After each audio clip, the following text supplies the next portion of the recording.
اعوذ باللہ من الشیطان الرجیم بسم اللہ الرحمن الرحیم الحمد للہ الذی لا یبلغ مدحتہ القائلون ولا یحصی نقماءہ العادون ولا یعدی حقہ المجتہدون الذی لیس لصفتہ حد محدود ولا نعت موجود ولا وقت معدود ولا اجل ممدود فطر الخلائق بقدرته ونشر الرياح برحمته الصلاة والسلام على الرسول المسدد المصطفى العمجد المحمود الأحمد سيدنا ومولانا ومولى الكونين جد الحسن والحسین عانی ابو القاسم محمد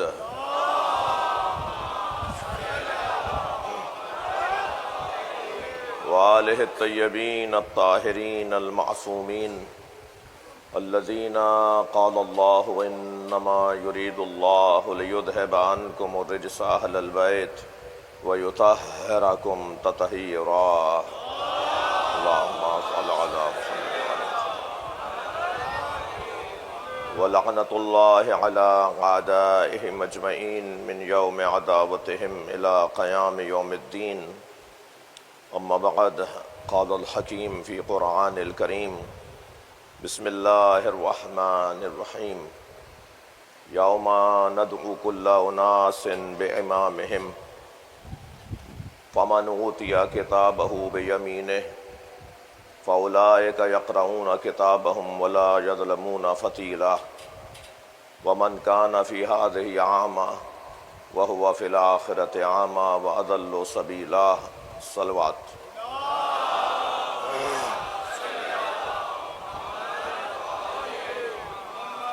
سورہ مبارکہ اسراء کی پے در پے 71ویں اور 72ویں دو آیات.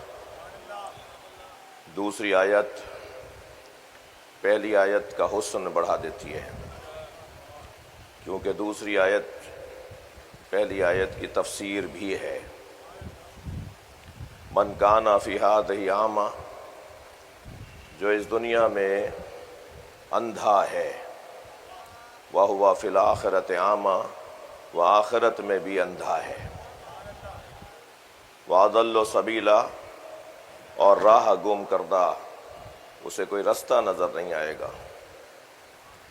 وہاں تو رستہ جنت کا چاہیے ہوگا نا، اسے جنت کا رستہ نظر نہیں آئے گا. اس آیت سے پہلے والی آیت میں کہ یوم ندعو کل اناس بامامہم، اس دن ہر شخص کو اس کے امام کے ساتھ پکارا جائے گا. یہ جو پہلا حصہ ہے، ہر شخص کو اس کے امام کے ساتھ پکارا جائے گا، اگر یہی آیت مکمل ہو گئی ہوتی تب بھی آیت، تب بھی قرآن، تب بھی اللہ کا پیغام. مگر اس میں جو دوسرا حصہ ہے، پہلی 71ویں آیت کا دوسرا حصہ، فمن اوتیا کتابہ بیمینہ، جن کے سیدھے ہاتھ میں نامہ عمل دیا جائے گا. فاولئک یقرؤون کتابہم ولا یظلمون فتیلا، اور وہ اپنے نامہ عمل کو پڑھیں گے اور انہیں کھجور پہ چڑھے چھلکے کے برابر بھی، بال برابر بھی اپنے نامہ عمل میں ظلم نظر نہیں آئے گا. تو یہ جو دوسرا حصہ ہے، یہ پہلے والے حصے کا جو حسن ہے اسے روشن کر رہا ہے. میں نے ایک جملہ کہا کہ اگر آیت وہیں رک گئی ہوتی کہ یوم ندعو کل اناس بامامہم، ہر شخص کو اس دن اپنے امام کے ساتھ پکارا جائے گا، تو یہ جو عمومیت ہے، ہر شخص کو اس دن اپنے امام کے ساتھ پکارا جائے گا. تو تصور یہ روشن ہے کہ وہ امام کیسا ہی ہو، وہ امام کوئی بھی ہو، وہ پیشوا و رہنما کوئی بھی ہو،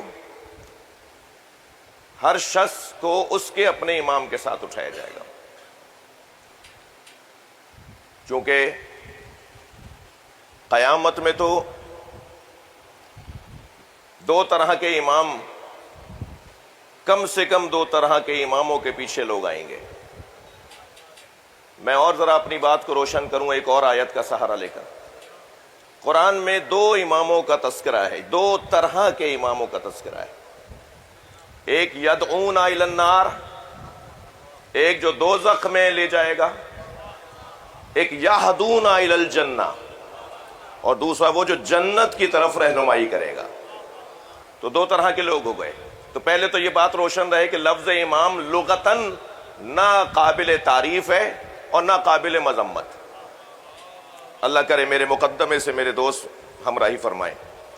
لفظ امام نہ ذاتاً لغتاً، وہ اور بات ہے کہ اصطلاح میں جب میں امام کہہ رہا ہوں تو میرا تصور جہاں جائے گا وہی اصطلاح کہلائے گی۔ جہاں تبادر جائے گا، جہاں پہلا خیال ذہن میں آئے گا، جیسے ہم تبادر کہتے ہیں، اور یہ اصول فقہ کی بحث بھی ہے اور یہ منطق کی بحث بھی ہے کہ الفاظ سے تبادر، الفاظ سے پہلا خیال جو ذہن میں آتا ہے۔ میں مثلا ابھی کہوں گا نماز، تو آپ کے ذہن میں خاص ارکان کی ایک عبادت آئے گی نا۔ میں ابھی کہوں گا صلاۃ، تو آپ کے ذہن میں خاص ارکان کی عبادت آئے گی۔ لیکن جب میں لغت میں جاؤں گا تو صلاۃ سے مراد خاص ارکان کی عبادت نہیں ہے، مطلقاً اللہ سے بات کرنا ہے۔ اب بات کرنے والا دعا بھی کر رہا ہوتا ہے تو بات کرتا ہے، مناجات کر رہا ہوتا ہے تو بات کر رہا ہوتا ہے، جی کوئی ذکر پڑھ رہا ہے تو اللہ سے بات کر رہا ہے، لیکن خاص ارکان کی عبادت جب وہ ادا کرے گا تو وہ اصطلاح کہلائے گی۔ یہ ضمناً ایک بات آئی ہے۔ یہاں لفظ امام جب میرے اور آپ کے تبادر میں یہی لفظ کہیں اور استعمال ہوگا، اب عرب دنیا کے وہ لوگ کہ جو غیر مسلم ہیں یا آپ کی سوچ کے نہیں ہیں، وہ سیدی اور سیدتی اور سید ہر بڑے کو کہتے ہیں۔ میں تو جب سید آپ کے سامنے کہوں گا، آپ میرے سامنے کہیں گے، تو ہمارے ذہن میں ایک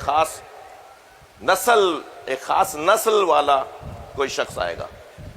لیکن عام لوگ تو اب یہ 2 طرح کے خیالات ہیں، جسے تبادر کہیں، جسے اصطلاح کہیں، کہ آپ کی اصطلاح کچھ اور ہے، ان کی اصطلاح کچھ اور ہے، اسی چیز کے لیے فلاں کی اصطلاح کچھ اور ہے۔ ایک امام وہ ہے کہ جو دوزخ میں لے جائے گا، قرآن ہے یہ، اور ایک امام وہ ہے جو جنت میں لے جائے گا۔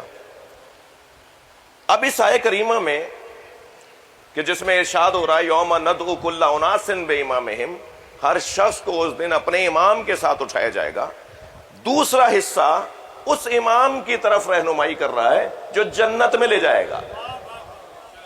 ورنہ پہلا حصہ تو مطلقاً جو دوزخ میں لے جائیں گے ان کے لیے بھی ہے، جو جنت میں لے جائیں گے پہلا حصہ ان کے لیے بھی ہے، مگر دوسرا حصہ تشریح اور تفسیر کر رہا ہے کہ فمن اوتی کتابہ بیمینہ، اور جن کے سیدھے ہاتھ میں نامہ عمل دیا جائے گا، فاولئک یقرؤون کتابہم، اور وہ اپنا نامہ عمل کھول کے دیکھیں گے تو کیا ہوگا، ولا یظلمون فتیلا، ان میں انہیں ایک بال برابر بھی ظلم نظر نہیں آئے گا۔ اب میں یہاں آپ سے نتیجہ چاہوں گا، آپ کی توجہ کے حوالے نتیجہ کر رہا ہوں۔ یہ جو بال برابر بھی ظلم نظر نہیں آئے گا، تو جس نے اس امام کو مانا ہوگا جو امام جنت میں لے جا رہا ہوگا، تو کیا ماننے سے یہ معصوم ہو گیا کہ اس کے نام عمل میں کوئی ظلم ہی نہیں ہے؟ قرآن ہے نا بھئی یہ، کہ اس کے نامہ عمل میں ایک بال برابر بھی ظلم نظر نہیں آئے گا۔ یہ ظلم کہاں چلا بھائی؟ کتنے گناہ، کتنی غلطیاں، کتنی کوتاہیاں۔ ہم تو 14 کو ہی معصوم مانتے ہیں، پوری قوم کو معصوم نہیں مانتے، مگر قرآن کہہ رہا ہے کہ جو ان کے پیچھے، یعنی جس کے سیدھے ہاتھ میں نامہ عمل ہوگا، اس کے نامہ عمل میں ایک بال برابر بھی ظلم نہیں ہوگا۔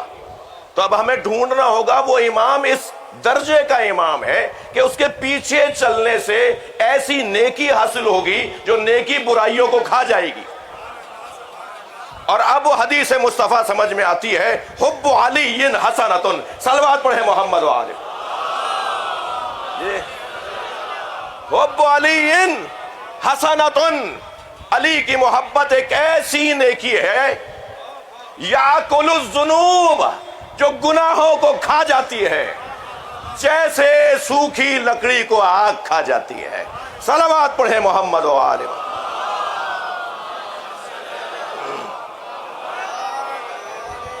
یہ اس منزل پر ممکن ہے کہ وہ میرے دوست خفا ہو جائیں جو یہ کہیں کہ صاحب آپ نے تو کلین چٹ دے دی، آپ نے تو جنت کا پروانہ آج نشتر پارک میں بانٹ دیا، بس جو بھی محبت علی کا حامل ہو وہ جنتی ہے، تو میں کہوں گا ہاں، میرا مولا جانتا ہے میں آپ میں سے کسی کو راضی کرنے کے لیے نہیں کہہ رہا۔ صلوات پڑھیں ذرا محمد و آل محمد۔ اگر یہ میرا ہاں کا جملہ سمجھنا ہے نا، تو حب علی کی وجہ سے جن لوگوں نے جان دی ہے اور ذکر یہاں تک پہنچا ہے انہیں ذہن میں لے آنا، اس محبت علی کے پیغام کو یہاں تک پہنچانے میں، اس مولا علی کی حب کو یہاں تک پہنچانے میں جنہوں نے زبانیں کھچوائی ہیں، جنہوں نے ہاتھ پیروں میں کیلے ٹھکوا کر اپنے آپ کو اس وقت تک چوکوں پر لٹکے رہے جب تک کہ ان کا آخری سانس نہیں نکلا، یہ ایسے ہی نہیں پہنچی ہے محبت۔ میں وہ حدیثیں بھی مطالعہ کرنے والا ایک طالب علم ہوں جس میں ہے کہ علی مولا کے 70 ایسے شیعہ ہوں گے جو بغیر حساب جنت میں جائیں گے۔ اب یہ میری کمزوری ہے کہ میں جب جنت کا خواہش مند ہوتا ہوں تو 70 میں اپنے آپ کو جوڑ لیتا ہوں، یہ تو ضروری نہیں ہے کہ میں انہی 70 میں سے ہوں کہ جنہیں بغیر حساب کے جنت میں بھیجا جائے گا۔ وہ کون لوگ ہیں؟ وہ شیخ صدوق نے لکھا ہے نا صفات الشیعہ میں، صلوات پڑھیں ذرا محمد و آل محمد۔ وہ صفات الشیعہ میں شیخ صدوق نے میرے مولا امام جعفر صادق علیہ السلام کے فرمان، ان کے فرمان کے مطابق لکھا ہے کہ شیعہ، اب میں یہ اپنے الفاظ میں کہہ رہا ہوں، یہ حدیث کا حصہ نہیں ہے، حدیث کو ان بچوں کی ذہنیت کے مطابق عرض کر رہا ہوں، شیعہ شناختی کارڈ کا شیعہ نہیں ہوتا، شیعہ کردار کا شیعہ ہوتا ہے، اس کی چال بتاتی ہے علی والا جا رہا ہے، اس کا حلیہ بتاتا ہے علی والا جا رہا ہے، اسے بتانا نہیں پڑتا کہ میں کون ہوں، سب مان لیتے ہیں ایسے ہی علی والے ہوتے ہیں۔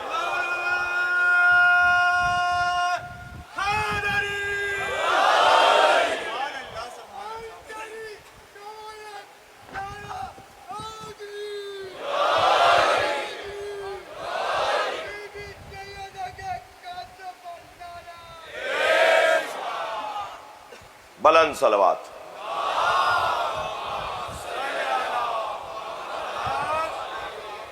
بھائی بھیڑ میں گم ہو جانا کون سا ہنر ہے؟ ممتاز رہنا، اپنی علامتوں کے ساتھ جینا۔ تھکے نہیں ہے تو جملہ کہوں، کسی نے دیکھا نہیں تھا کہ بت ابراہیم نے توڑے، سارا شہر کہہ رہا تھا یہ کام اسی کا ہے جسے ابراہیم کہتے ہیں، اور جب حضرت ابراہیم کو لے آئے نا، ابراہیم یہ بت تم نے توڑے، کیا کیا تھا انہوں نے؟ چھوٹے چھوٹے بتوں کو توڑا، بڑے بت کے گلے میں کلہاڑی لٹکا دی، کسی کی آنکھ پھوڑی تو کسی کا پیٹ پھاڑا تو کسی کا گھٹنا توڑا، کسی کے کان کاٹا، کسی کا منہ توڑا، اور ایک بڑے بت کے گلے میں وہی کلہاڑی جس سے توڑ رہے تھے وہ لٹکا کے آرام سے آ گئے۔ اچھا، جو اللہ کی خاطر کام کرتا ہے نا، وہ اکیلا بھی ہو تو لشکر ہوتا ہے۔ انہیں یہ فکر نہیں تھی کہ کیا ہوگا میرے ساتھ، اور جب بلا لیا ابراہیم یہ بت تم نے توڑے، تو حضرت ابراہیم نے فرمایا اسی نے توڑے ہوں گے جس کے گلے میں کلہاڑی لٹکی ہے۔ تو کہنے لگے وہ تو ناک میں بیٹھی مکھی نہیں جھل سکتا۔ تو حضرت ابراہیم یہی تو کر رہے تھے، بھائی مردوں کو اسماء افہم بولنا اور ہے، یہ مجلس زندوں کو اسماء افہم بولتی ہے۔ حضرت ابراہیم نے پوری قوم کو اسماء افہم بولا۔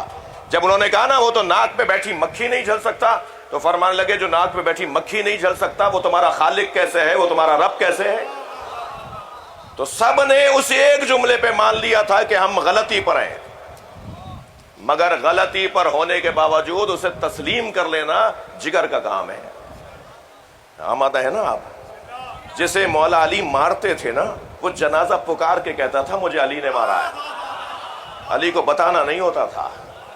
کام بتائے، کام، کردار بتائے، روش بتائے گی، طریقہ کار بتائے گا کہ یہ کس کا ہے۔ یہ ہے ہنر، اسلوب۔ اہل دقت تشریف فرمائے، ادیب شخصیات تشریف فرمائے، ادب سے تعلق رکھنے والے دوست میری مجلس کو سن رہے ہیں، یہ جو اسلوب شناسی ہے نا، اسلوب شناسی، خود اسلوب، صاحب اسلوب ہونا، یہ خود ایک بہت بڑا شخصیت کا ہنر ہوتا ہے۔ پھر مختلف اسلوبوں کے حامل لوگ ہوتے ہیں، اور پھر ان کے اسلوبوں کو پہچاننے والا خود ایک بہت بڑا ماہر ہوتا ہے۔ مدنی آیت پکار کے بتائے گی کہ یہ مدنی آیت ہے. سورے پہ پڑھنا نہیں پڑے گا ہی مکیتن ہی مدنیتن. مدنی آیت پکار کے بتائے گی یہ مدنی آیت ہے. آیت بتائے گی. یہ ہے اسلوب شناسی. مصرع بتائے گا کہ غالب کا ہے یا نیس کا. یہ بتانا نہیں پڑے گا کہ غالب کا مصرع ہے یا نیس کا. کلام کا اسلوب بتائے گا کہ یہ بول کون رہا ہے. بس یہی اہل بیت اپنے چاہنے والوں سے چاہتے ہیں. تمہاری زندگیوں کا اسلوب بتائے کہ علی والے ہو, تم حسینی ہو. عزیزان گرامی, جس کے سیدھے ہاتھ میں نام عمل دیا جا رہا ہے اور اس میں ایک بال برابر بھی اسے ظلم نظر نہیں آ رہا, بھئی اس کو اور روشن کرنے کے لیے میں اپنے بچوں اور جوانوں کے لیے ایک سہارا لیتا ہوں. قرآن سورہ مبارکہ مریم کے اندر ارشاد ہو رہا ہے اللہ کا, فَقْصَصِ الْقَصَصِ لَعَلَّكُمْ تَتَفَكَّرُونَ. قرآن کے واقعات کو اے میرے حبیب لوگوں تک پہنچاؤ. جو میں نے واقعات قصے قرآن میں نازل کیے ہیں, ان قصوں کو فَقْصَصِ الْقَصَصِ, ان قصوں کو قصص بیان کرو, قصہ گوئی کرو, قصہ سناؤ. لَعَلَّكُمْ تَتَفَكَّرُونَ. ان قصوں کو سن کے یہ غور کریں گے. قرآن کے قصے, قرآن کے واقعات تفریح کے لیے نہیں ہیں, کہانیاں نہیں ہیں, وقت گزارنے کا رستہ ذریعہ نہیں ہے. یہ عبرت کے لیے نازل ہوئے ہیں, یہ سمجھانے کے لیے نازل ہوئے ہیں. لعلکم تتفکرون. شعور بڑھے گا, سمجھ بڑھے گی, بصیرت بڑھے گی. اب جو قرآنی قصے ہیں نا, ان میں ایک قصہ, حضرت موسیٰ علیہ السلام نے اپنا عصا دریائے نیل پر مارا, رستہ بن گیا. توجہ ہے. اور حضرت موسیٰ کے پیچھے جو چل رہے تھے وہ سب نجات پا گئے. ادھر فرعون اسی رستے پہ چلا, جو اس کے پیچھے چل رہے تھے سب غرق ہو گئے. سوال میرا یہ ہے کہ حضرت موسیٰ کے پیچھے چلنے والے کیا سارے معصوم تھے؟ کوئی گناہگار نہیں تھا, کسی نے غلطی نہیں کی تھی. اتنی غلطیاں کرنے والے بھی اگر کسی ایسے امام کے پیچھے چلے جس کا کام نجات دینا ہو تو ساری قوم نجات پا جاتی ہے. اور اگر فرعون کے پیچھے والوں کو دیکھو تو کیا ان میں کوئی نیک نہیں تھا؟ کیا ان میں اچھا آدمی نہیں تھا؟ کیونکہ پیچھے فرعون کے تھے. یہ قرآن نے واقعہ بتا کر بتا دیا, دیکھ لو تم چل کس کے پیچھے رہے ہو. اگر تمہارا امام جنتی ہے تو تم جنتی ہو, اور اگر تمہارا امام خود کہہ رہا ہے کہ لکھوا کر لے آؤ.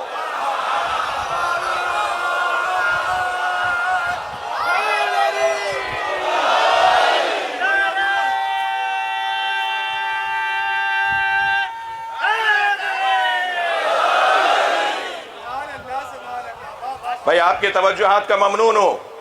ایک جملہ اور آپ کو ہدیہ کرنا چاہ رہا ہوں, اور وہ جملہ یہ ہے کہ پانی جانتا ہے کسے ڈبونا ہے, اور پانی جانتا ہے کہ کسے بچانا ہے.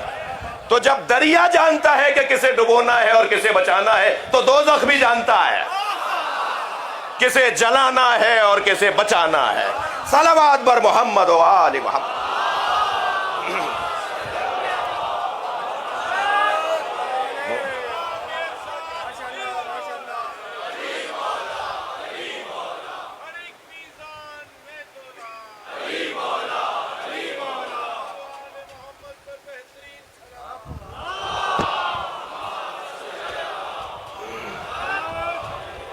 بھائی شخصیات تشریف. ہاں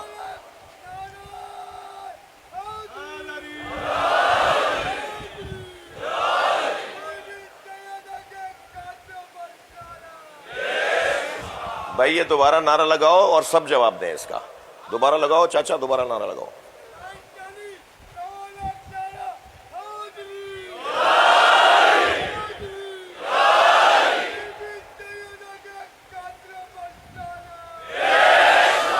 بلند صلوات.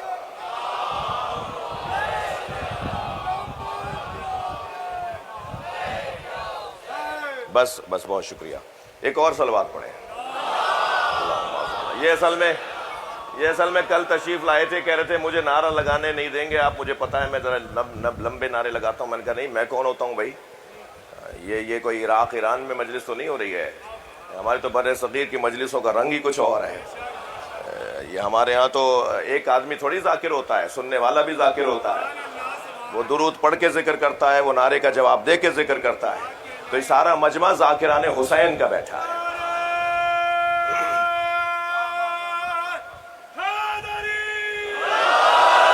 تو بات بہت روشن ہے کہ یہاں پر جس کے سیدھے ہاتھ میں نام عمل دیا جائے گا وہ دیکھے گا کہ اس میں کوئی گناہ نہیں ہے، کوئی زیادتی نہیں ہے، کوئی ظلم نہیں ہے.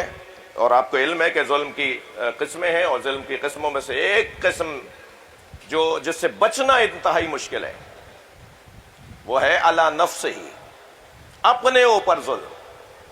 یہ جو وقت پہ نماز نہیں پڑھی، یہ جو نماز قضا کر دی، یہ جو غیبت سن لی، نہیں کی مگر سن لی، خود نہیں کر رہے تھے مگر کوئی کر رہا تھا ہمارے کان سے، وہ بھی گزر گئی. یہ ایک لمبی لسٹ بنے گی ظلم کی جو علی نفسہ ہی ہوتا ہے. یہ جو اپنے اوپر ظلم انسان کر رہا ہوتا ہے، اس سے بچنا تو بہت مشکل کام ہے. میں آپ کے لیے اور آپ میرے لیے دعا کریں. مگر قرآن کہہ رہا ہے کہ اس میں تو بلا یظلمون فتیلا، کچھ بھی نہیں ہوگا، وہ جنت میں جائیں گے. اور پھر دوسری آیت کا حسن بڑھ جاتا ہے کہ ومن کان فی ھذا اعمی، جنہیں اس دنیا میں وہ امام نظر نہیں آیا، جو نجات دے گا وہ آخرت میں بھی اندھا ہے. ایک بہت بڑا نام گزرا ہے، میں گریز کروں گا کیونکہ ممبر کا ایک ادب اور ایک تہذیب ہے. بہت بڑا نام گزرا ہے، ان کے فتوے آج بھی سنائے جاتے ہیں. ہمارے عرب عزیزوں میں سے، عرب دنیا کے ایک بہت بڑے مفتی اعظم، وہ نابینا تھے. تو ہمارے ایک عالم دین علامہ آیت اللہ کاشف الغطاء ان سے ملنے کے لیے گئے. تو انہوں نے ایک بھرمار، ایک بارش، ایک طوفان مچا دیا کہ تم ایسے ہو، تم ویسے ہو، یعنی مفتی صاحب نے. اور آیت اللہ کاشف الغطاء بڑا نام ہے ہمارے ہاں. فقہ اکبر جنہوں نے لکھی ہے، اور سنی شیعہ اتحاد کے موجدوں میں، بانیوں میں، مروجوں میں اور بنیاد ڈالنے والوں میں، سنی شیعہ اتحاد کی بنیاد ڈالنے والوں میں ایک نام آیت اللہ کاشف الغطاء کا ہے. اگر تاریخ تشیع میں ہم لے کر آئیں کہ ہمارے کون سے بزرگ نے یہ والا دروازہ کھولا، اس موضوع کے اوپر کام کیا کہ مسلمانوں میں، آیت اللہ بروجردی نے تو مجمع تقریب بین المذاہب بہت بعد میں بنائی. پوری دنیا کے سنی شیعہ کو جوڑنے کے لیے آیت اللہ محمد حسین بروجردی نے جو کام کیا، ان سے پہلے آیت اللہ کاشف الغطاء اس کام کے مروج اور مبلغ تھے، اس شعبے کو قائم کرنے والے تھے.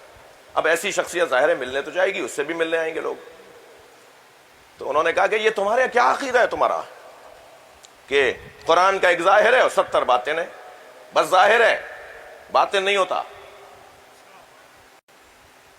تو آیت اللہ کاشف الغطاء نے فرمایا کہ حضور، قرآن کا ایک ظاہر ہے اور قرآن کے باطن ہے. اب بعض احادیث کے مطابق 70 باطن ہے، 7 باطن ہے، 70 باطن ہے. یعنی وہی آیت ایک ظاہر رکھتی ہے جو حجیت ہے، جو آخری بات ہے، جس کا انکار نہیں ہوگا. لیکن بعض ایسے پیغامات اس ظاہر میں ہوتے ہیں کہ جس کا اقرار ایک اور مشکل ساز مسئلہ، ایک اور مسئلے کو لے کر آتا ہے، ایک اور مشکل کو لے کر آتا ہے. لہذا آپ کو تعویل میں جانا ہوتا ہے. اور قرآن بھی کہہ رہا ہے وَمَا يَعْلَمُ تَعْوِيلَهُ إِلَّا اللَّهُ وَالرَّاسِخُونَ فِي الْعِلْمِ، اور تعویل قرآن کو اللہ کے علاوہ کوئی نہیں جانتا، اور وہ جو علم میں اترے ہوئے لوگ ہیں، جن کا وجود علم کے ساتھ ہے. تو تعویل قرآن کا ذکر قرآن میں تو ہے، تنزیل کا بھی ہے، تعویل کا بھی ہے. دونوں کا نہیں، یہ آپ کے ہاں اس کی بنیاد پر آپ نہ جانے کیا کیا باتیں کرتے ہیں. اگرچہ میں یہاں ایک بریکٹ میں بات کر دوں کہ کچھ اصطلاحوں سے کچھ لوگوں کو چڑ اس وجہ سے بھی ہے کہ ان اصطلاحوں کا تعلق مولا علی سے ہے. اچھا وہ ظاہر ہے ان کا اپنا ذوق ہے اور ہمارا ذوق حیدری ہے. تو حیدری ذوق والے تو اس جو جڑی ہوئی چیزیں ہیں مولا کے ساتھ ان کو ضرور بار بار بیان کریں گے. مثلا آپ بسم اللہ کو ہی لے لیجئے. ایک بہت بڑا طبقہ ہے میرے سنی بھائی علماء کرام، مفتیان کرام تشریف فرمائے ہیں مجلس میں. 2 مفتی اہل سنت کے اس وقت مجلس میں تشریف فرمائے. میں ان کا ممنون ہوں کہ یہ مجلس سننے تشریف لائے ہیں. اور نہ جانے کتنے میرے عزیز مجمع میں ہوں گے جنہیں میں نہیں پہچانتا. مثلا بسم اللہ نہیں پڑھی جاتی، مسلمانوں کے ایک بہت بڑے طبقے میں بسم اللہ سے نماز نہیں پڑھتے، یعنی نماز پڑھ رہے ہیں بغیر بسم اللہ کے۔ میں تنقید نہیں کر رہا، علمی بات کر رہا ہوں جی۔ میں اپنے عمل کی تو تشریح کر سکتا ہوں نا، یہ ممبر میرے عمل کی تشریح کی جگہ تو ہے نا۔ تو وہ ایک بہت بڑا طبقہ ہے جو نماز پڑھتا ہے بسم اللہ کے بغیر۔ یہ کبھی غور فرمایا کہ یہ کیا ہوتا ہے، یہ کیوں ہوتا ہے؟ بہت واضح طور پر لکھا ہوا ہے کہ کیونکہ علی بسم اللہ پڑھتے تھے تو ایک شام سے آرڈر جاری ہوا کہ آج کے بعد نماز کے آغاز میں بسم اللہ نہ پڑھی جائے، یا ایک آرڈر جاری ہوا کہ جہرن نہ پڑھی جائے، پڑھنا ہے چپ چاپ پڑھ لو، آواز نہ آئے کیونکہ علی اونچا پڑھتے ہیں۔ تو مولانا مفسر قرآن اہل سنت فخر الدین رازی تفسیر کبیر میں لکھتے ہیں کہ نماز میں بسم اللہ کی تفسیر میں لکھتے ہیں بسم اللہ نماز میں ایسے پڑھی جائے جیسے علی پڑھتے تھے۔ یعنی اب جب ایک اہل سنت عالمی نے اپنی تفسیر میں لکھا کہ بسم اللہ نماز میں ایسے پڑھی جائے جیسے علی پڑھتے تھے، اور علی جہرن پڑھتے تھے، علی اظہار کرتے تھے بسم اللہ کا، بسم اللہ کے بغیر نماز نہیں پڑھتے تھے۔ اور دلیل انہوں نے کیا دی؟ دلیل دی الحق مع علی وعلی مع الحق۔ سرکار نے فرمایا حق علی کے ساتھ ہے، علی حق کے ساتھ ہے۔ تو فخر الدین رازی کہتے ہیں کیونکہ حق علی کے ساتھ ہے تو علی کیونکہ بسم اللہ سے نماز پڑھتے تھے، لہذا امت کو چاہیے کہ بسم اللہ سے پڑھے۔ میں تو یہاں فخر الدین رازی صاحب کو ادب سے سلام کرتے ہوئے کہوں گا کہ صرف بسم اللہ میں علی کے ساتھ حق نہیں ہے، ہر میدان میں علی کے ساتھ حق ہے۔ یہ ایک میں نے اسی طرح تعویل کے حوالے سے، کیوں تعویل کو پسند نہیں کرتے ہمارے دوست، اس کی بہت بڑی وجہ ہے، اور بڑی وجہ یہ ہے کہ نبی سرکار نے فرمایا یا علی انا اقاتل علی التنزیل، تھکے ہوئے تو نہیں ہے؟ یا علی انا اقاتل علی التنزیل وانت تقاتل علی التعویل، یا علی میں تنزیل کی بنیاد پر جنگ لڑ رہا ہوں، تم تعویل کی بنیاد پر جہاد کرو گے۔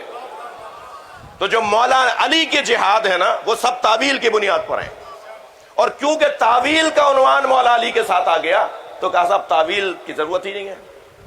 اب جب بات یہاں تک آ گئی تو آیت اللہ کاشف لغتا نے کہا حضور اگر آپ یہ کہتے ہیں کہ تعویل کی ضرورت نہیں ہے تو میرا ایک سوال ہے، اس کا اگر آپ حل دے دیں تو میں آپ کی بات کو مان لیتا ہوں۔ ذہن میرے ساتھ ہے؟ ایک نابینا مفتی اعظم صاحب سے ایک شیعہ مجتہد کی گفتگو، وہ کہنے لگے کہ اگر تعویل کو آپ نہیں مانتے تو مجھے اس آیت کا مطلب سمجھا دیجئے، من کان فی ھذہ اعمی، جو اس دنیا میں اندھا ہے وہ آخرت میں بھی اندھا رہے گا، بتائیے کیا آپ اندھے رہیں گے؟ کہنے لگے اس کا یہ مطلب نہیں ہے۔ کہا بس اگر اس کا یہ مطلب نہیں ہے تو تعویل کرنی پڑے گی اور ہماری بات سچ نکلے گی۔ یہ جو دنیا میں نابینا ہو گئے کسی سبب سے، بیماری سے، کسی وجہ سے بھی پیدائشی نابینا ہوئے، ان کا کیا قصور ہے کہ وہ آخرت میں بھی اندھے ہوں گے؟ تو بات روشن ہے، یہ چشمے سر سے دیکھنے کی بات نہیں ہو رہی، یہ چشمے سر سے دیکھنے کی بات نہیں ہو رہی۔ جو ان دو آنکھوں سے یہاں نہیں دیکھتا وہاں بھی نہیں دیکھے گا، نہیں، چشمے جان کی بات ہو رہی ہے۔ اپنے وجود سے حقیقتوں کو مانو تاکہ تمہیں جنت کا رستہ نظر آئے۔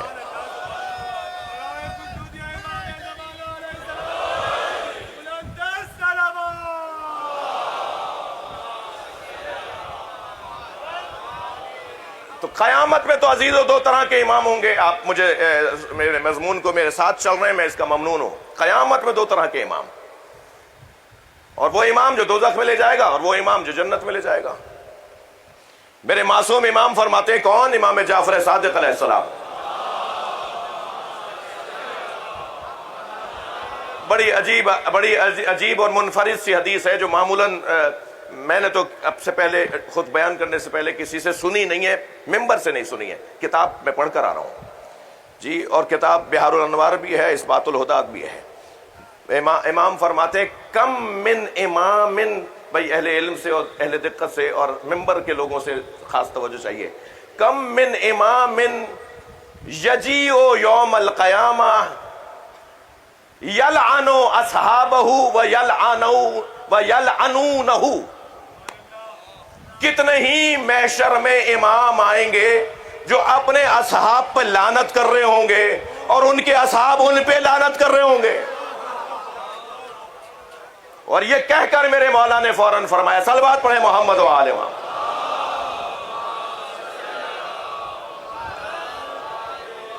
فوراً فرمایا، نحنو ذریۃ رسول اللہ و امامنا علی و امنا فاطمہ، اور ہمیں فخر ہے کہ ہم رسول اللہ کی اولاد ہیں اور ہمارا امام علی ہے اور ہماری ماں فاطمہ ہے. جی توجہ کر رہے ہیں؟ تو قیامت میں کچھ ایسے امام بھی آئیں گے جو اپنے اصحاب پہ لعنت کر رہے ہوں گے. اچھا، اور تسلی کے لیے ایک حدیث دیکھیں، میں تو عربی میں پڑھ رہا ہوں نا، عربی حدیث سنائیے نا. ابھی آپ گوگل پہ سرچ کریں، آپ میرے پاس تو ایک حوالہ ہوگا، آپ کے پاس 4 نکل آئیں گے. مولانا ایسا ہی ہے. حدیث میں عجیب اور ایک اصطلاح ہی ہے. یہ جو قرآن پڑھنے والے آپ کو لوگ نظر آتے ہیں نا، ان کا بڑا مقام ہے. قاریان قرآن آپ سب ہیں بھائی، کون ہے ہم میں سے جو قرآن نہیں پڑھتا؟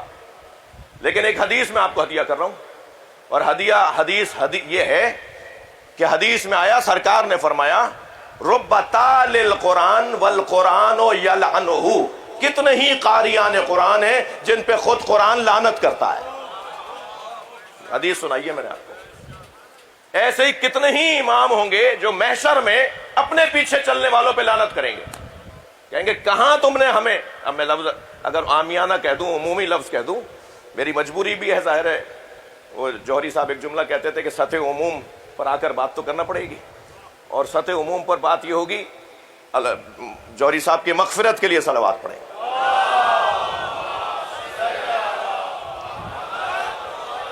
اور وہ سطح عموم کا جملہ یہ ہے کہ کتنے ہی پیر ہیں جنہیں مریدوں نے مروایا ہے. میرا پیر ایسا، میرا مرشد ایسا. وہ کہتا ہے جی یہ کہہ رہا ہے، مجھے تو نہیں پتا، میرے پاس تو یہ صفت نہیں ہے جو یہ میرا مرید بتا رہا ہے. بہت بڑا مسئلہ ہے اس وقت، پاکستان کا بڑا مسئلہ ہے. البتہ ہمارے صوبے کی ایک کا حسن ہے کہ یہاں صوفیاء کرام، اولیاء عظام کی وجہ سے محبت اور نرم دلی اور خاص طور پہ اہل بیت سے پیار یہاں کی ثقافت میں ہے. دیکھیے پنجاب میں کیا ہو رہا ہے وہ مولانا میسمی صاحب بتائیں گے، کیونکہ مرکزی جنرل سیکرٹری ہیں. مگر سندھ میں، سندھ کی تہذیب ہے، سندھ کی تہذیب ہے. آپ جائیں، میں نے کوئی 18 سندھیوں کی خوبیاں جوڑی ہوئی ہیں. ہر قوم میں خوبیاں بھی ہیں، برائیاں بھی ہیں. خوبیاں بتانے کی ہوتی ہیں نا، برائیاں تو اکیلے میں بتانا ہوتی ہیں. اور ایسے ہی پنجابیوں میں بہت ساری خوبیاں ہیں، ایسے ہی ہزاراؤں میں بہت ساری خوبیاں ہیں، ایسے ہی پختونوں میں بہت ساری خوبیاں ہیں، ایسے ہی اردو بولنے والے جو ہندوستان سے آئے تھے ہندوستانیوں میں بہت ساری خوبیاں ہیں. تو گجراتیوں میں کیا بات ہے، بہت ساری خوبیاں ہیں. تو یہ جو سندھیوں کی خوبیاں ہیں نا، ناراض ہو رہے ہیں آپ؟ یہ جو سندھیوں کی خوبیاں، ان میں سے ایک خوبی 18 خوبیاں جوڑ کر میرے ابا نے مجھے دی تھی. میرے والد درویش آدمی، فقیر آدمی، انہوں نے کہا دیکھو ان میں یہ خوبیاں ہیں، ان خوبیوں کو اگر اجاگر کرو گے تو ان کی اور ترقی اور ان کی تربیت بڑھے گی. ان کی اچھائیوں کو اٹھاؤ تاکہ ان کی تربیت اور اچھی ہو جائے. ان اچھی چیزوں میں ایک چیز یہ ہے کہ جیسے ہی کوئی سندھی کے گھر جا کے بیٹھتا ہے نا، پہلا کام وہ پانی پلاتا ہے. پانی پہلے پلانا یہ سندھ کی تہذیب ہے. لہذا یہی پیغام دینا چاہتا ہوں، سبیلیں نہیں ہٹے گی، یہ تہذیب ہے.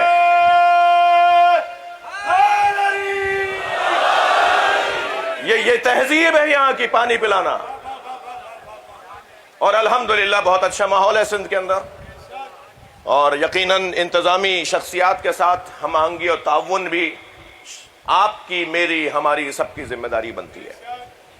ہم آہنگی کے ساتھ ان عبادت کے ایام کو گزارنا ہے. میں آپ کی توجہ تھوڑا سا اور چاہوں گا. وہ امام جو محشر میں اپنے ماموم کو لعنت کر رہا ہوگا، اور وہ ماموم جو اپنے امام پہ لعنت کر رہا ہوگا، وہاں منظر کچھ یہ بنے گا، توجہ چاہوں گا، وہاں منظر کچھ یہ بنے گا کہ یوم یعض الظالم علی یدیہ، توجہ چاہوں گا. وہ دن ہوگا کہ جس دن ہر ظالم اپنے ہاتھوں کو چبا رہا ہوگا، اپنے دانتوں سے اپنے ہاتھوں کو کاٹ رہا ہوگا. پوری آیت سنیں گے تو آپ کو لطف آئے گا.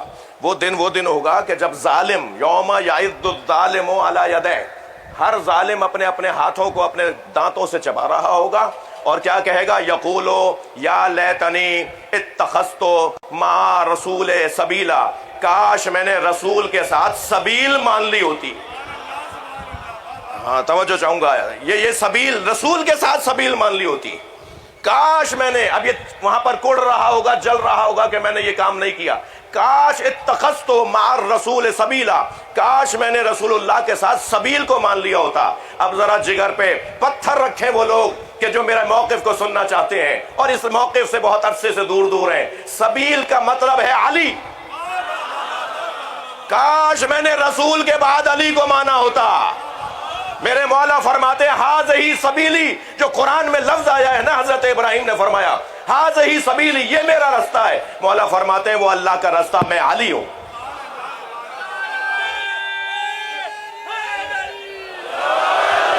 اب یہ ہاتھوں کو کیوں چبا رہا ہوگا بھائی اس نے ہونٹ کیوں نہیں چبائے جی، اپنے اس نے بازو کیوں نہیں چبائے، اور کوئی چیز؟ ہاتھوں کو، یدیں، اس لیے کہ ہاتھ جب بڑھتا ہے تو یا دوستی کے لیے یا بیعت کے لیے، یہ اس وقت افسوس کرے گا کہ میرا ہاتھ علی کی بیعت کے لیے کیوں نہیں بڑھا۔ اور آپ نے تو دیکھ لیا کہ غدیر کے میدان میں ایک ہاتھ نے دوسرے ہاتھ سے کوئی تو بلند کیا تھا۔ آپ بھی جب مولا کا نام ہاتھ بلند کر کے لیتے ہیں تو اس کا تو منظر ہی کچھ اور ہوتا ہے۔ تو یہاں سرکار نے بھی غدیر کے میدان میں سب سے ہاتھ اٹھوائے تھے، توجہ ہے، اور یہ کہہ کے ہاتھ اٹھوائے تھے کہ الستُ اعلیٰ من انفسکم، کیا میں تمہاری جانوں پہ تم سے زیادہ حق نہیں رکھتا؟ تو سب نے جب ہاتھ اٹھا لیا کہ ہاں آپ ہماری جانوں پر ہم سے زیادہ حق رکھتے ہیں، تب نبی نے فرمایا تھا من کنت مولا فہذا علی مولا، جس کا میں مولا ہوں علی اس کا مولا ہے۔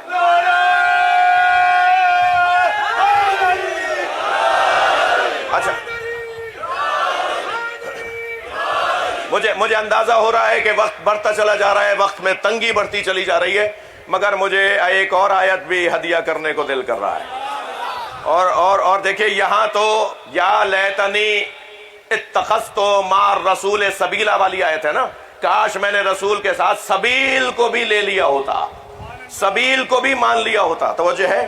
مگر ایک اور آیت بھی ہے، اور آیت یہ ہے کہ یا لیتنا یا ویلتا لیتنی لم اتخذ فلانا خلیلا، صرف یہ نہیں کہے گا کہ میں نے علی کو نہیں لیا تو اب اپنے ہاتھوں کو چبانے کے علاوہ اور کوئی رستہ نہیں ہے اور کوئی فائدہ نہیں ہے، اب کیا کروں سوائے اس کے کہ اپنے ہاتھوں کو ہی چباؤں۔ صرف یہ نہیں ہوگا، بلکہ وہاں ایک اور منظر بھی ہوگا۔ کچھ لوگ تو کہیں گے کاش ہم نے رسول کے ساتھ علی کو بھی مان لیا ہوتا، اور کچھ لوگ کہیں گے کاش ہم نے فلاں کو نہ مانا ہوتا۔ ہاں قرآن ہے یہ، صلوات پڑھے محمد و آل محمد۔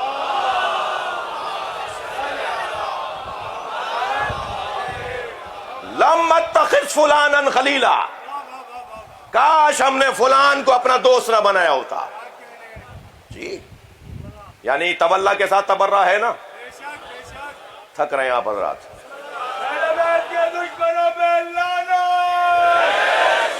بات بہت روشن ہے۔ میں اپنے عقیدے کا دفاع، اپنے عقیدے کی تشریح، تفسیر انتہائی معقول، مدلل، مناسب انداز سے سجے ہوئے الفاظ میں بیان کرنے کا حق رکھتا ہوں، توجہ ہے۔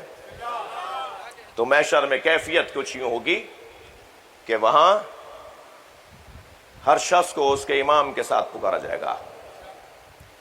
5 منٹ اور فضائل سن لیجئے، آج 5 منٹ زیادہ پڑھوں گا، مجھے خوف ہو رہا ہے نقوی صاحب کہیں آئندہ آنے سے گریز نہ کریں، صاحب یہ تو لمبی مجلس پڑھتے ہیں، تو ذرا ایک صلوات پڑھیں۔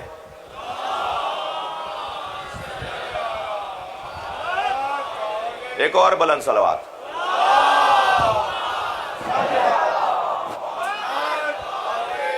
جی اس دن جی یہ جو سلمان بھائی میں آپ سے دعا چاہوں گا، یہ جو کہا گیا ہے نا کہ یوم ندعو کل اناس بامامہم، یہ جو بے ہے نا، بے، ہر شخص کو اس کے امام کے ساتھ، یہ جو بے امامہم، امامہم نہیں کہا ہے، امامہم نہیں کہا ہے اللہ نے، با ہے الف کے ساتھ، یوم ندعو کل اناس بامامہم، یہ جو بے ہے نا، یہ بے کی 10 قسمیں ہیں، بائے الساق ہے، بائے سببیہ ہے، مولانا آپ سے دعا چاہ رہا ہوں جی، نحو علم نحو کی بحث ہے، بائے آلت ہے، بائے مصاحبت ہے، بائے زائدہ ہے، تو یہ جو یہاں جو بے ہے نا وہ بائے آلت نہیں ہے، بائے سببیت نہیں ہے.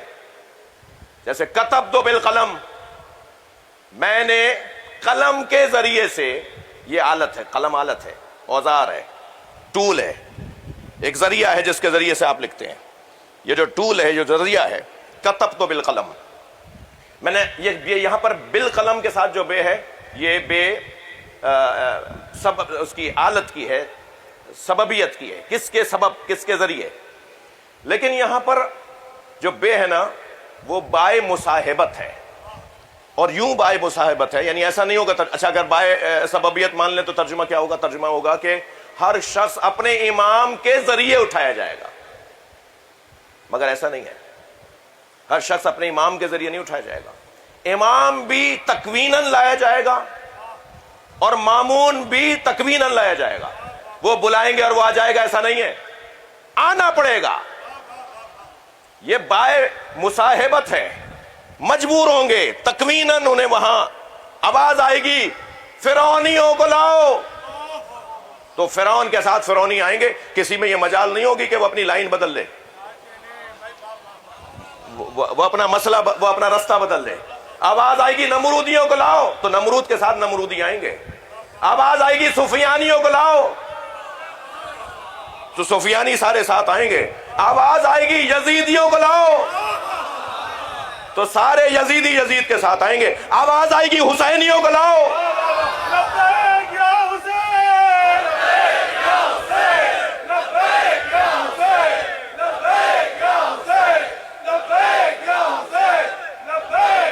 قرآن کی آیت کی تفسیر بیان ہو رہی ہے نا بھائی. اور یہ آپ کا شوق اور آپ کا ذوق اور آپ کا اتنی توجہ سے سننا، اس پر میں آپ کا ممنون ہوں. لاؤ انہیں. اب وہ اختیار نہیں ہوگا، سب کو آنا پڑے گا، سب کو آنا پڑے گا. اور جب سب وہاں پہنچیں گے، توجہ چاہوں گا، تو اس امام کے پیچھے کہ جو دوزخ میں لے جا رہا ہے، فرعونی، نمرودی، حمانی، شدادی، یزیدی، توجہ ہے، جو دوزخ میں لے جا رہے ہیں، اور کچھ اس امام کے پیچھے ہوں گے جو جنت میں لے جا رہا ہے. اب میں یہاں آج کی مجلس کا حاصل جملہ کہنے جا رہا ہوں. جب یہ آیت نازل ہوئی تو اللہ کا کام بھی تو اللہ کا ہے. حضرت ابو بکر سے ہی سوال کروا دیا، یا رسول اللہ من امامنا یوم القیامہ، اے اللہ کے رسول ہمارا امام قیامت میں کون ہوگا؟ سرکار نے 7 مرتبہ روکا، اب بتاؤں گا، اب بتاؤں گا، کل بتاؤں گا، اور پوچھتے تھے اور کہتے تھے پھر بتاؤں گا. 7ویں مرتبہ جب انہوں نے ہی پوچھا، سامنے سے علی آ رہے تھے. فرمایا ھذا امامکم یوم القیامہ.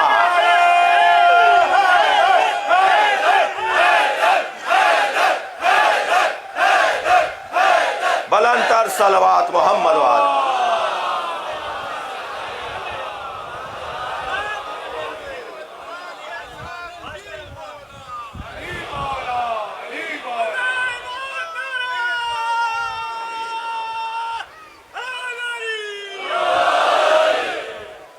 امام ہمارے علی ہیں،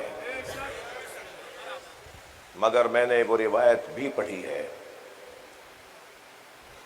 کہ جنت میں جانے والی بھی لائنیں مختلف ہوں گی. صفیں جنت میں جانے والی کچھ تیز چل رہی ہوں گی اور کچھ کند چل رہی ہوں گی. جو پڑھے لکھے لوگ ہیں، فقہا ہیں،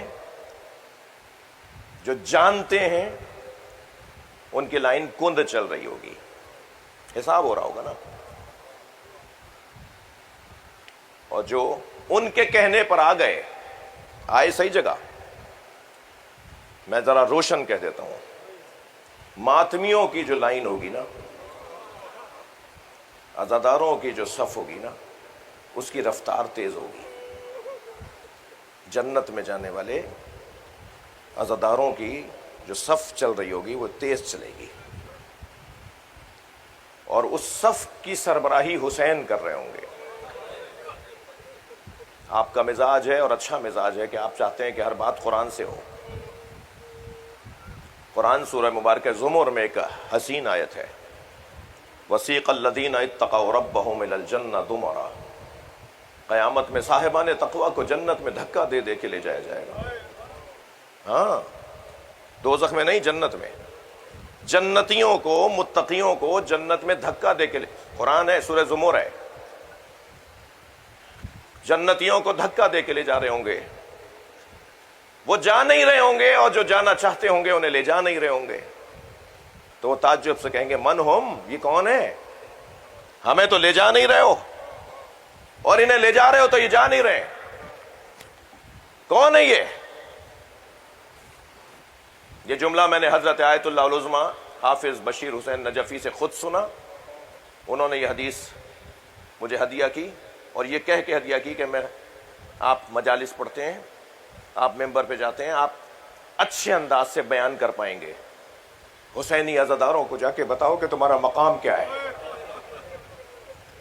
اور پھر انہوں نے اپنی کتاب کے اندر بھی، ان کی کتاب کے اندر بھی یہ حدیث اور اس آیت کی تفسیر انہوں نے لکھی ہے، خود جو مجھے انہوں نے ہدیہ کیا وہ اس انداز سے، اور کتاب میں بھی یہی لکھا ہوا ہے۔ لکھا یہ ہے کہ وہ کہیں گے کہ ہمیں جنت میں نہیں لے جا رہے، یہ جانا نہیں چاہ رہے، یہ کون ہے؟ من ہم، کون ہے؟ آواز آئے گی ہم حداث الحسین، جنہوں نے دنیا میں حسین کا ذکر محفوظ رکھا، جنہوں نے دنیا میں کربلا زندہ رکھی۔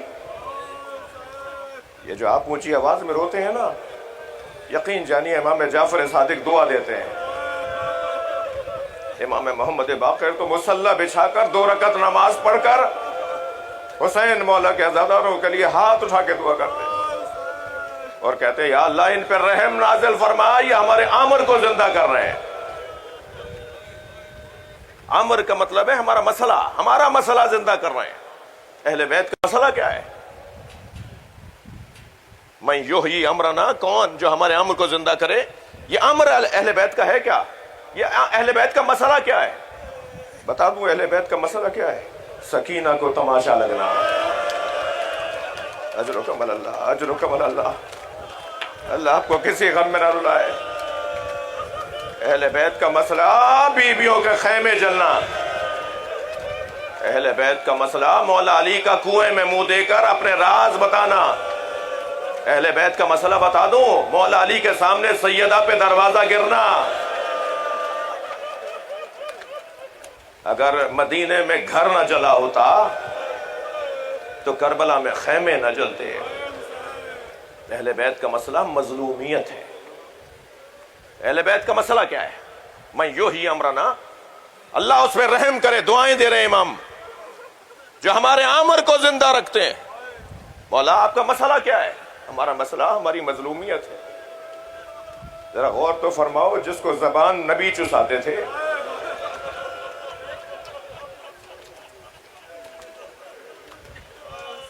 ہمارے ملک کے اندر زید ابن ارقم رضی اللہ تعالیٰ عنہ کے نام سے مدرسے ہیں، ہر شہر کے اندر زید ابن ارقم، دار ارقم مدرسوں کے نام ہیں ہمارے ملک کے اندر، جن بھائیوں نے بنائے ہیں انہیں آفرین مرحبا۔ یہ زید ابن ارقم بتاؤں کون ہے؟ دربار یزید میں جب یزید نے امام حسین کے لبوں پہ چھڑی ماری، یہ کھڑا ہو گیا، یہ صحابی رسول زید ابن ارقم کھڑے ہو گئے، یہ وہاں موجود تھے، کہنے لگے یزید یہ چھڑی ہٹا لے، یہ چھڑی ہٹا لے، میں نے ان لبوں سے نبی کے لب جڑتے دیکھے، میں نے ان لبوں سے نبی کے لبوں کو جڑتے دیکھا ہے۔ اہل بیت کا مسئلہ مظلومیت ہے۔ میرا دل کہہ رہا ہے کہ آج اس شہید کا تذکرہ کروں جسے حسین نے خط لکھ کر بلایا ہے۔ آپ کی آوازیں بلند ہیں، میں 5-8 منٹ اور آپ کو زحمت دینا چاہوں گا۔ جب لشکر پہ لشکر بڑھنے لگا کربلا میں، خاص طور پر جب شمر کا لشکر آیا نا 4 محرم کو، تو اس نے آنے کے بعد بتاؤں کیا کیا؟ اس نے اپنے گھوڑوں کے ساتھ حسینی خیموں کے گرد چکر کاٹا ہے۔ تو بتاؤں کیا ہو رہا تھا؟ بچے سہن سہن کے ماؤں سے لپٹ رہے تھے۔ یہ منظر روزانہ بن رہا تھا، آج فلاں کا لشکر 2000 سپاہی لے کے، آج فلاں کا لشکر 4000 سپاہی لے کے، یہاں تک کہ شاید 7 محرم کو جناب زینب نے امام حسین کے سامنے بیٹھ کے فرمایا بھیا دشمن کے تو لشکر پہ لشکر بڑھ رہا ہے، آپ کا کوئی مددگار نہیں ہے۔ فرمایا بہن زینب میں نے اپنے بھائی اپنے بچپن کے دوست حبیب ابن مظاہر کو خط لکھا ہے. اجرکم اللہ، حق ہے ایسی رونے کا، جس کے مذہب میں رونا جائز ہے تکلف نہ کریں. امام کا خط لے کر قاصد پہنچا کوفے میں. حبیب اپنے گھر میں اپنے قبیلے کے لوگوں کے ساتھ، بڑے قبیلے کے مالک ہیں حبیب، بڑا خاندان ہے حبیب کا.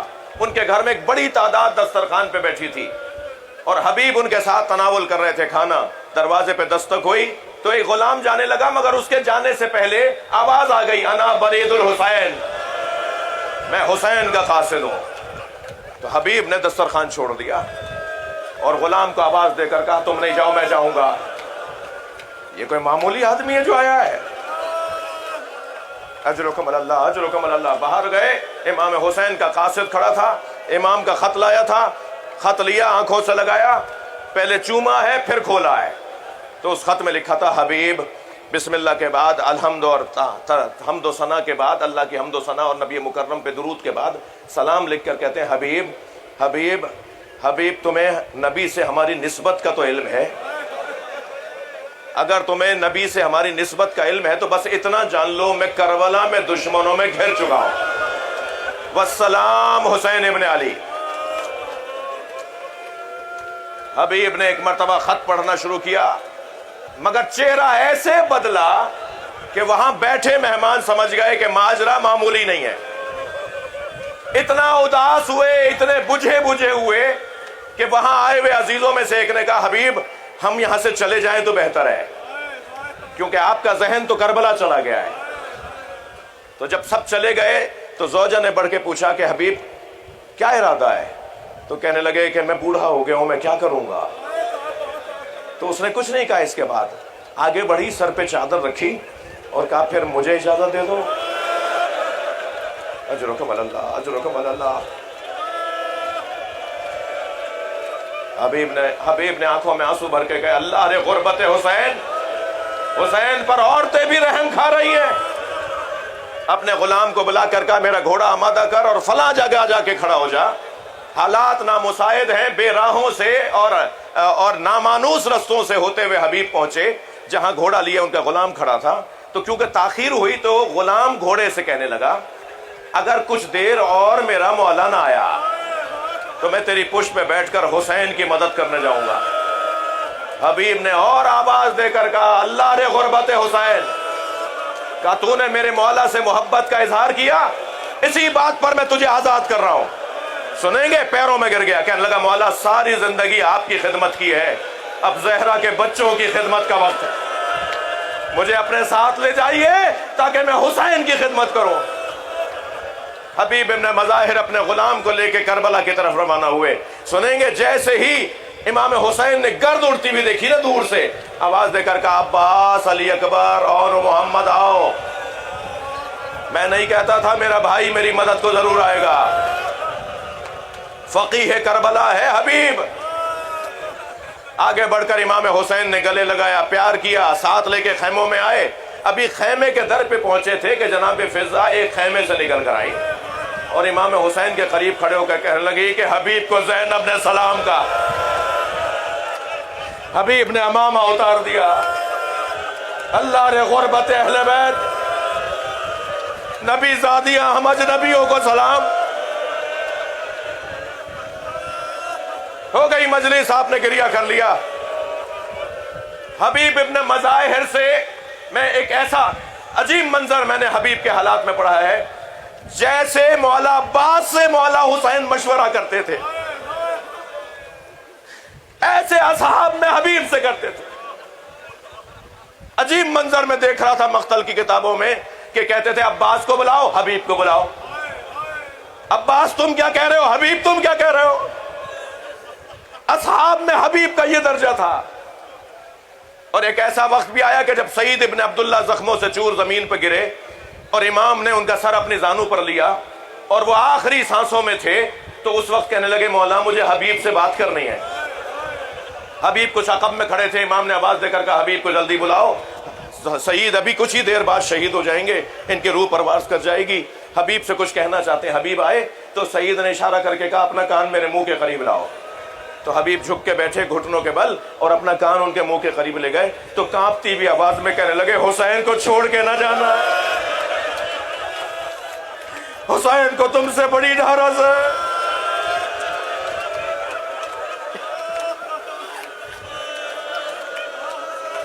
حبیب نے اپنی جان حسین پہ قربان کر دی، اور جب حبیب کے لاشے پر امام حسین آئے تو ایک عجیب مرثیہ پڑھا ہے، یا اللہ میں حسین گواہی دیتا ہوں یہ قاری قرآن تھا، یہ حافظ قرآن تھا، یہ عامل قرآن تھا۔ حبیب کربلا میں شہید ہو گئے۔ 11 محرم کو اسیروں کا قافلہ کوفہ روانہ ہوا، یہ قافلہ کوفے کی طرف جا رہا تھا۔ حبیب کا بیٹا قاسم ابن حبیب ابن مظاہر کربلا میں بابا کے ساتھ نہ آ سکا۔ جب حبیب آئے تو یہ کسی سفر پر تھا، واقعہ گزر گیا، کربلا کا واقعہ گزر گیا۔ قاسم ابن حبیب نے اس قافلے سے جا کے ملاقات کی کہ جس قافلے میں، اسیروں کے قافلے میں نیزوں کی انیوں پر شہداء کے سر تھے۔ حبیب کا سر خولی کے ہاتھ میں تھا، آگے بڑھ کر کہا یہ خولی، اے خولی یہ میرے بابا کا سر ہے۔ قاسم نے کہا یہ میرے بابا کا سر ہے، مجھے دے دے۔ اس نے کہا مجھے دربار شام تک پہنچانا ہے، میری ذمہ داری ہے شام تک یہ سر لے کر جاؤں۔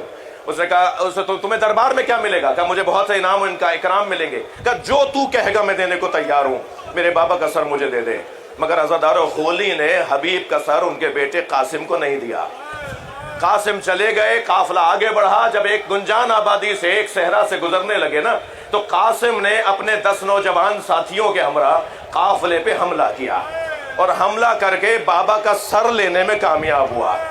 جب اسے سر لے لیا نا تو اپنے دوستوں کو آوازیں لگانے لگا واپس چلو، جس کا جوان بیٹا زندہ ہو اس کے باپ کے سر کو نیزے پہ نہیں اٹھایا جاتا۔ امام سجاد مضطرب ہوئے، بیڑیاں سنبھالی، بابا کے سر کے قریب آئے، بابا یہ سچ کہتا ہے آپ کا بیٹا مشیت کا پابند، کسی جوان کو یہ گوارا نہیں۔ اللہ لعنت اللہ اللہ قوم الظالمین۔